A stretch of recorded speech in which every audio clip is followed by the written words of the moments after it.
Hello दोस्तों, स्वागत है आप सभी का आप ही के इन्वेस्टमेंट चैनल में। कल के वीडियो में हमने आपको बताया था कि जीवन में इन्वेस्टमेंट करने के फायदे क्या हैं, इन्वेस्टमेंट करना क्यों जरूरी है।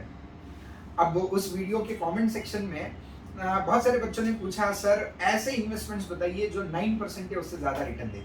तो मैंने सोच लिया कि कई सारे लोग ऐसे हैं, आम जनता खास करके, जो इनकम तो कमाती है, सेविंग्स का महत्व भी जानती है, लेकिन सही इन्वेस्टमेंट नहीं कर पाती। तो आज का ये वीडियो आप सभी के लिए है जो सही इन्वेस्टमेंट्स करना चाहते हैं लेकिन सही इन्वेस्टमेंट्स के बारे में पता नहीं है। तो ये सीरीज ऑफ वीडियोस बनते रहेगी जिसमें मैं आपको बताऊंगा ऐसी कौन सी इन्वेस्टमेंट्स है जिसमें 9% या उससे ज्यादा रिटर्न आपको मिल सकता है। तो आज की ये जो इन्वेस्टमेंट जिसके बारे में हम जानकारी देने वाले हैं वो है PPF, public provident fund account. इसके बारे में हम आपको जानकारी देने वाले हैं। अब आप में से कुछ लोगों को पीपीएफ के बारे में ऑलरेडी जानकारी होगी, लेकिन इसके बारे में जो इंटरेस्टिंग फैक्ट्स है वो आपको जानना बहुत महत्वपूर्ण है, इसलिए ये वीडियो को अंत तक देखते रहिए। पहले तो पीपीएफ यानी पब्लिक प्रोविडेंट फंड होता क्या है, इसके बारे में संक्षिप्त में जानकारी देते हैं।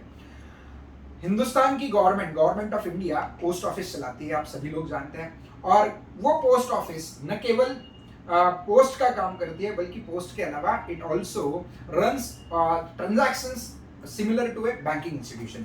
जैसे बैंक लोगों से पब्लिक डिपॉजिट्स एक्सेप्ट करती है, लोन देती है, वैसे पोस्ट ऑफिस डिपॉजिट एक्सेप्ट करता है, लोन देने का तो काम है नहीं, लेकिन आपसे पैसा जरूर जमा करने का काम करता है। अब पोस्ट ऑफिस में कई सारी स्कीम्स है और बहुत ही बेहतरीन स्कीम है, लेकिन गवर्नमेंट इसका मार्केटिंग नहीं करता, और मार्केटिंग न करने की वजह से लोगों को पोस्ट ऑफिस की स्कीम्स के बारे में पता नहीं होता। तो उसमें से एक हीरा है पीपीएफ अकाउंट। अब ये पीपीएफ अकाउंट कौन ओपन कर सकता है और एग्जैक्टली है क्या? जैसे आप बैंक में सेविंग्स अकाउंट ओपन करते हो, फिक्स डिपॉजिट अकाउंट ओपन करते हो, वैसे ही पीपीएफ अकाउंट होता है। पोस्ट ऑफिस में जाना है, उनको पीपीएफ का अकाउंट ओपनिंग फॉर्म मांगना है, वो आपको अकाउंट ओपनिंग फॉर्म देंगे, उसके साथ आधार पैन की कॉपी अटैच करनी है, अकाउंट ओपनिंग फॉर्म भरना है, और अकाउंट ओपनिंग फॉर्म भर के आपको सिर्फ और सिर्फ मिनिमम 100 रुपया ठीक है डिपॉजिट करके अकाउंट ओपन हो सकता है। पीपीएफ का अकाउंट बिल्कुल बैंक अकाउंट जैसे होता है। जैसे आपका अकाउंट ओपन हो जाएगा वैसे ही आपको ये पासबुक मिलेगा। जैसे बैंक अकाउंट से पासबुक मिलता है वैसे ही पीपीएफ अकाउंट का आपको पासबुक मिलता है। तो सर जैसे बैंक अकाउंट में मिनिमम बैलेंस रखना पड़ता है, तो यहाँ पे कोई मिनिमम बैलेंस का रिस्ट्रिक्शन है, कंडीशन है? बिल्कुल नहीं। यहाँ पे मिनिमम बैलेंस का कोई कंडीशन नहीं है। इनिशियल डिपॉजिट 100 रुपया का करना है, 100 रुपीज का इनिशियल डिपॉजिट करना है, और एक साल में मिनिमम 500 रुपया डिपॉजिट करना है। ओके, मैक्सिमम कितना डिपॉजिट कर सकते हो? मैक्सिमम लिमिट 1,50,000 का है, 1.5 लाख तक का रकम पूरे साल भर में डिपॉजिट कर सकते हैं। लेकिन मैं अगर आपको बताऊं तो अगर समझो आपकी सैलरी 30,000 से 50,000 के बीच में है या उससे कम भी होगी, तो मिनिमम आप 3,000 से लेकर 5,000 रुपया तक, यानी हर 10,000 की इनकम के पीछे आपने 1,000 रुपया पीपीएफ अकाउंट में डालेंगे तो बेहतरीन रहेगा। यानी अगर आपकी इनकम 1 लाख रुपया है तो आपने 10,000 रुपया पीपीएफ अकाउंट में डालने चाहिए। तो ये पीपीएफ अकाउंट में हर महीने पैसे जब डालोगे आप, तो उससे होता क्या है, रिटर्न कैसे मिलता है, ठीक है, ये सारी चीजें बता दीजिए सर। तो मित्रों, आपकी सैलरी जब भी आए, महीने में 1 तारीख से लेकर 10 तारीख के बीच में कभी भी आए, लेकिन जैसे ही सैलरी आपको मिल जाती है, जैसे ही अगर बिजनेसमैन हो तो बिजनेस में तो रोज ही पैसे आते रहते हैं, तो आप मेक इट पॉइंट कि हर महीने के 5 तारीख से पहले, हर महीने के 5 तारीख से पहले आपने पीपीएफ अकाउंट में कुछ ना कुछ पैसा जरूर डिपॉजिट करना है। 5 तारीख के बाद किया तो क्या होगा, इंटरेस्ट थोड़ा सा कम मिलता है, इसलिए हर महीने के 5 तारीख से पहले कुछ अमाउंट डिपॉजिट करो। अगर जिनको मुमकिन है वो साल के पहले यानी 1 अप्रैल टू 5 अप्रैल के बीच में ही पूरे साल भर का अगर पैसा एक साथ डालना पॉसिबल है तो एक साथ वो पैसा डाल दीजिएगा। समझो आपका टारगेट है हर साल आपको 1 लाख रुपया सेव करके इन्वेस्ट करना है, तो 1 लाख रुपया साल के पहले ही महीने के पहले 4 दिन में डिपॉजिट कर दीजिएगा अगर मुमकिन है तो, ठीक है। इससे फायदा क्या होता है, इंटरेस्ट ज्यादा मिलता है।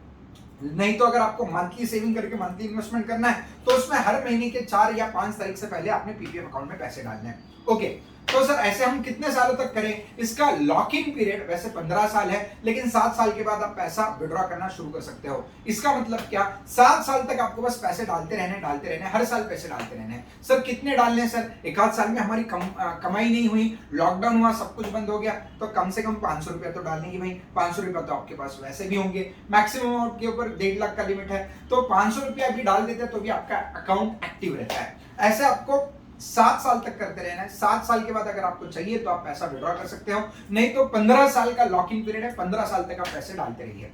ओके सर, तो 15 साल तक केवल पैसा डालना है, पैसा निकालना नहीं है, बिल्कुल हाँ। तो सर इतने सालों के लिए, 15 साल के लिए अगर हम पैसा डालेंगे तो हमारी लिक्विडिटी ब्लॉक होगी?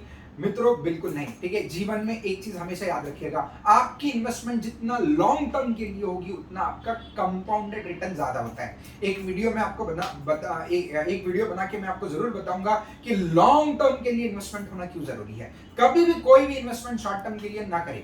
शॉर्ट टर्म के लिए इन्वेस्टमेंट करोगे तो कुछ नहीं मिलेगा।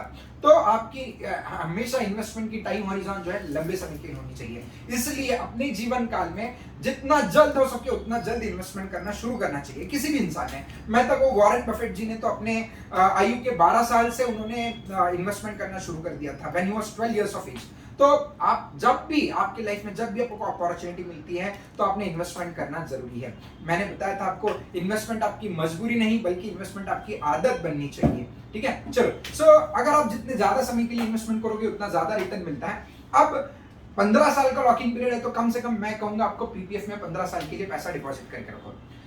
ओके सर, फिर ये पैसा डिपॉजिट अकाउंट कैसे ओपन करना है ये समझ में आ गया। पोस्ट ऑफिस में जाके फॉर्म भर के अकाउंट ओपन करना है, पासबुक मिलेगा, हर साल कितना पैसा डिपॉजिट करना है, मिनिमम अमाउंट कितना है, मैक्सिमम अमाउंट कितना है, वो भी तो आपने बता दिया, ये भी हमें समझ में आ गया। लेकिन सर सबसे महत्वपूर्ण चीज बताइए सर, इसके ऊपर क्या रिटर्न मिलता है? प्रेजेंट 2021-22 का मैं आपको इसके ऊपर का rate of interest, fixed rate of interest इसके ऊपर मिलता है। प्रेजेंट रेट ऑफ इंटरेस्ट है 7.1% per annum. 7.1% per annum is the present rate of interest on PPF account, ठीक है। लेकिन लेकिन लेकिन ध्यान देके सुनना, अब लोगों को यही पता है, लोगों को लगता है सिर्फ 7% रिटर्न मिलेगा। यार नहीं, वैसे नहीं है। अगर आप इन्वेस्टमेंट ये 15 साल के लिए रखोगे तो कंपाउंडिंग के वजह से आपका एनुअलाइज्ड रेट ऑफ रिटर्न जो आएगा, कंपाउंडेड एनुअल ग्रोथ रेट जो आएगा 11.5% का रिटर्न मिलता है, ठीक है। तो भले ही रेट ऑफ इंटरेस्ट 7% हो लेकिन आपको जो इफेक्टिव रिटर्न मिलता है वो 11.5% मिलता है। मैंने आपको बताया था मैं आपको ऐसी इन्वेस्टमेंट बताऊंगा जो आपको 9% से ज्यादा रिटर्न देगी। तो ये इन्वेस्टमेंट आपको 11.5% का रिटर्न देती है, subject to the condition that you need to maintain the account for 15 years. 15 साल के लिए अगर आप आपका पैसा डिपॉजिट रेट रखोगे तो 11.5% से आपको रिटर्न मिलेगा, ठीक है। सो ये याद रखना। ओके सर, लेकिन ये जो इंटरेस्ट मिलता है क्या ये टैक्सेबल है? और एक इसका advantage, it is totally tax free. हर साल जो आपको इंटरेस्ट मिलता है उसके ऊपर आपको टैक्स भरने की जरूरत नहीं है, टैक्स फ्री है। इतना ही नहीं, जो पीपीएफ अकाउंट में आप पैसा डिपॉजिट करते हो ना, जितना प्रिंसिपल आपने डिपॉजिट किया उसका एटीसी सेक्शन में डिडक्शन भी मिलता है। यानी जो लोग सैलरी के ऊपर टैक्स भरते हैं, बिजनेस इनकम के ऊपर टैक्स भरते हैं, उनको सेक्शन एटीसी जरूर पता होगा। एटीसी में आपको पीपीएफ का डिडक्शन जरूर मिलता है। तो एक टैक्स सेविंग है, दूसरा एडवांटेज इंटरेस्ट टैक्स फ्री है, तीसरा एडवांटेज इसका जो ग्रोथ रेट है वो कंपाउंडेड एनुअल ग्रोथ रेट जो है 11.5% है, 11.5% से रिटर्न मिलता है। ये तीन बेनिफिट्स मिलते हैं ये अकाउंट के। तो ये इन्वेस्टमेंट सबसे हाईली प्रॉफिटेबल है। और आखिरी जो बात आती है, सबके मन में एक ही सवाल रहता है, सर क्या ये इन्वेस्टमेंट जो है ये सिक्योर्ड है, सर सेफ है, ठीक है, या पैसा डूब जाएगा? अब पोस्ट ऑफिस के ऊपर कौन विश्वास नहीं करेगा? गवर्नमेंट चलाती है, गवर्नमेंट कंट्रोल्ड है भाई, तो गवर्नमेंट आपका पैसा कभी भी खाता नहीं है। बाकी कोई प्राइवेट इंस्टीट्यूशन है, प्राइवेट कंपनी है, प्राइवेट ऑर्गेनाइजेशन है तो उसमें तो पैसा डूबने के चांसेस है, इसमें आपका पैसा डूबने का कोई चांस नहीं है। आपको 100% सेफ्टी है, निश्चिंत रह के आप इसमें इन्वेस्टमेंट कर सकते हो, ठीक है। चलो सर ये भी समझ में आ गया। सर लेकिन इसके और कुछ एडेड एडवांटेजेस है क्या? यस, ये पीपीएफ के अगेंस्ट आप लोन भी उठा सकते हो। ये पैसा आपको विड्रॉ करने की जरूरत नहीं पड़ेगी 15 साल तक। अगर आपको उसके पहले पैसों की जरूरत पड़ती है तो पीपीएफ अकाउंट को, ठीक है, आप मॉर्गेज रख के आप इसके अगेंस्ट लोन भी ले सकते हो, ठीक है। सो ये एक एडेड एडवांटेज है। ओके, ये अकाउंट जब ओपन करते हो ना तो उसके साथ आप नॉमिनेशन भी दे सकते हैं, यानी नॉमिनी भी अटैच कर सकते हैं, नॉमिनी का नाम भी रख सकते हैं। यानी बीच में अगर आपकी डेथ हो जाती है, कुछ भी हो जाता है तो आपके पैसे डूबेंगे नहीं, आपके नॉमिनी को ये पैसे मिलेंगे, ठीक है। और अपार्ट फ्रॉम दैट सबसे बड़ा एडवांटेज इस इन्वेस्टमेंट का है फ्लेक्सिबिलिटी।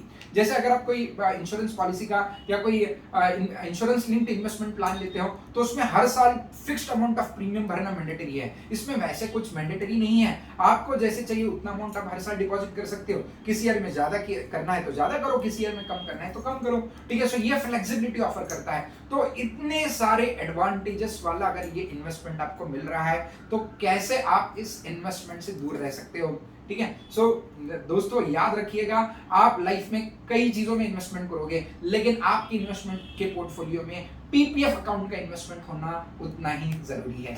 आई होप आपको हमारा वीडियो अच्छा लगा होगा। तो ऐसे ही इन्वेस्टमेंट से रिलेटेड जानकारी प्राप्त करने के लिए हमारा चैनल सब्सक्राइब करना भूलना नहीं और वीडियो को लाइक करके शेयर करना भूलना नहीं है। मैं आपसे रिक्वेस्ट करूंगा कि ये वीडियो जितना हो सके उतना शेयर कीजिए। रीजन बीइंग हम चाहते हैं कि इन्वेस्टमेंट्स का सभी लोगों ने फायदा उठाना चाहिए, सबकी वेल्थ बढ़नी चाहिए। कई सारे लोग हैं जिनके पैसे बैंक अकाउंट में पड़े हैं, फिक्स डिपॉजिट्स में पड़े हैं और फिक्स डिपॉजिट के ऊपर इफेक्टिव रेट 6-6.5% से मिलता है। कंपाउंडिंग 10-10, 15-15 साल का भी एफडी करते हो तो आपको 6.5 से 7% से इंटरेस्ट मिलता है और यहाँ पे 11-11.5% से आपको अगर रिटर्न मिल रहा है तो आपने यहाँ पे इन्वेस्टमेंट करना बहुत जरूरी है। आप तो इन्वेस्टमेंट कीजिए लेकिन आपके साथ बाकी लोगों को भी जानकार और समझदार जरूर बनाइए। Thank you very much.